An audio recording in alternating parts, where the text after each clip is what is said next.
Hello, Sebastian Lucido here, and welcome to 5 Minute Fresh Start. I'm in Genesis chapter 22. This is part two, looking at Abraham's testing, God testing Abraham. So we're in verse 7. It says, "But Isaac spoke to Abraham, his father, and said, 'My father.' And he said, 'Here, my son.' Then he said, 'Look, here's the fire and the wood, but where is the lamb for the burnt offering?'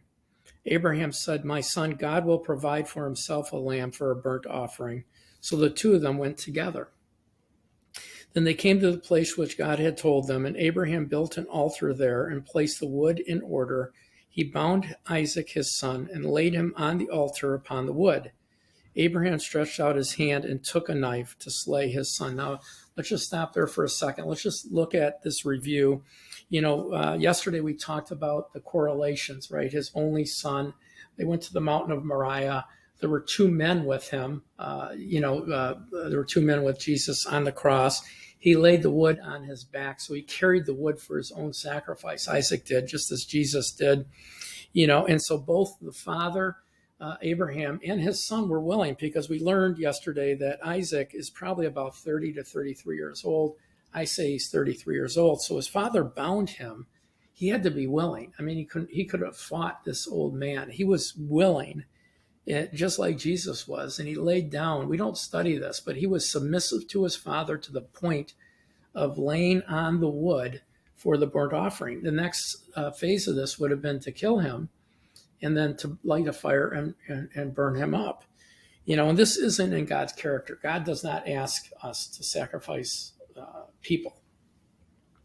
And so Abraham's about to slay him in verse 11.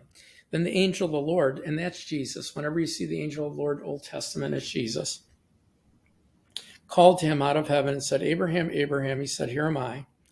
He said, "Do not lay your hand on the lad or do anything to him, for now I know that you fear God, since you have not withheld your son, your only son, from me."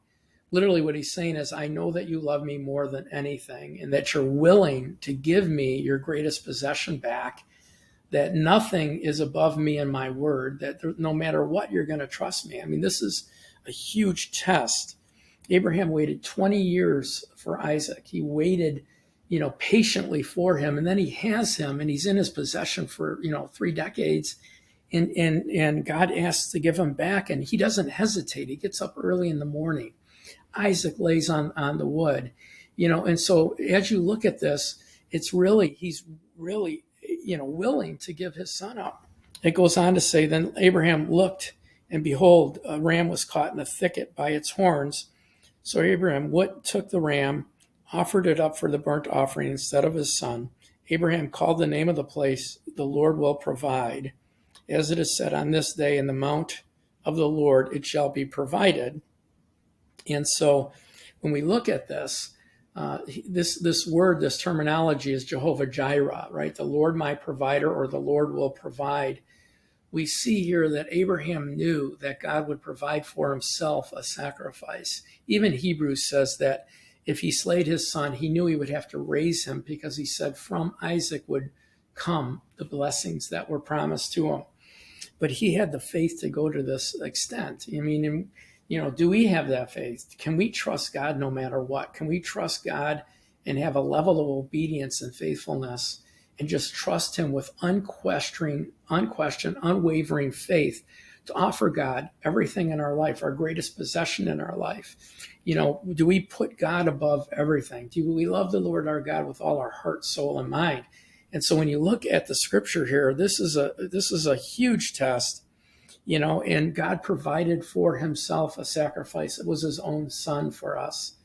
And he was teaching us the gospel.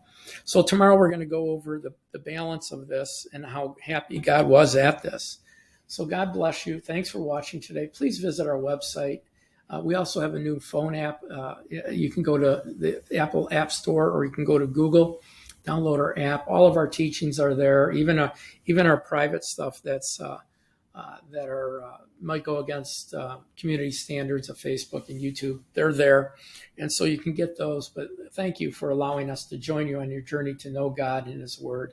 God bless you, and have a very good day. Thanks for watching.